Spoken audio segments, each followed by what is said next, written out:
bonsoir. Ce soir, c'est Mamé qui raconte une histoire du Yéti.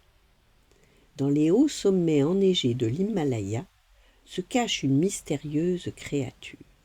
Les Népalais l'appellent Yéti. On raconte qu'il enlève femmes et enfants et dévore les yaks. Enfin, c'est ce qu'on dit. Un jour, un lama quitta son monastère pour aller méditer en paix, loin du monde. Il trouva une caravane à près de 4000 mètres d'altitude.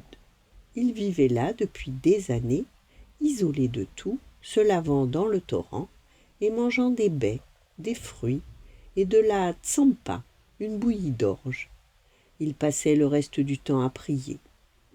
Un soir d'hiver, dans sa grotte, tandis qu'il se réchauffait près d'un feu de bouse de yak, il entendit un bruit venant de l'extérieur. Des pas lourds faisaient trembler le sol. Le lama sentit tout à coup une violente odeur d'ail envahir la grotte, et soudain, il aperçut devant lui une créature haute de 3 mètres, le corps couvert d'une épaisse toison. Sa tête avait une forme de pain de sucre et ses traits étaient presque humains. Le lama n'osait pas bouger, mais au lieu de l'attaquer, le monstre lui tendit une patte énorme et velue. Le lama examina la patte, elle était blessée.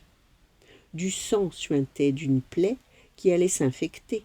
Un éclat de bambou y était profondément enfoncé, et le lama comprit que la créature lui demandait de l'aide.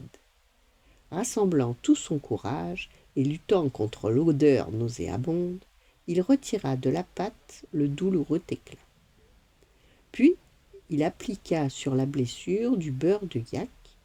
Alors, la créature recula et partit.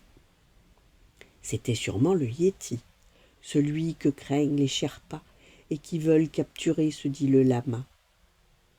Le lendemain, quand le lama se leva, il trouva à sa grande surprise, à l'entrée de la grotte, des oiseaux, un lièvre et un cerf.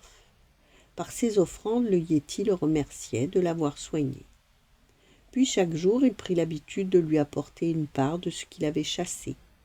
Cette entente dura plusieurs années. Un jour, le lama ne trouva rien à l'entrée de la grotte. Il partit vers la forêt et suivit les énormes empreintes du Yéti dans la neige, et près d'un rocher, il trouva la main du Yéti ainsi que son scalp. Le lama les ramassa et redescendit la montagne pour aller au monastère. Là, il raconta aux moines son incroyable aventure et leur montra la main et le scalp du Yéti. On exposa dans le monastère ces étranges restes de l'homme des neiges, sur lesquels bien des savants s'interrogèrent. Le Yéti descend-il d'une sorte d'orang-outan disparu depuis des années, ou de l'homme de Néandertal? Nul ne le sait, mais ceux qui un jour l'ont rencontré s'en souviennent à tout jamais. Voilà, bonne nuit, faites de beaux rêves, et à demain.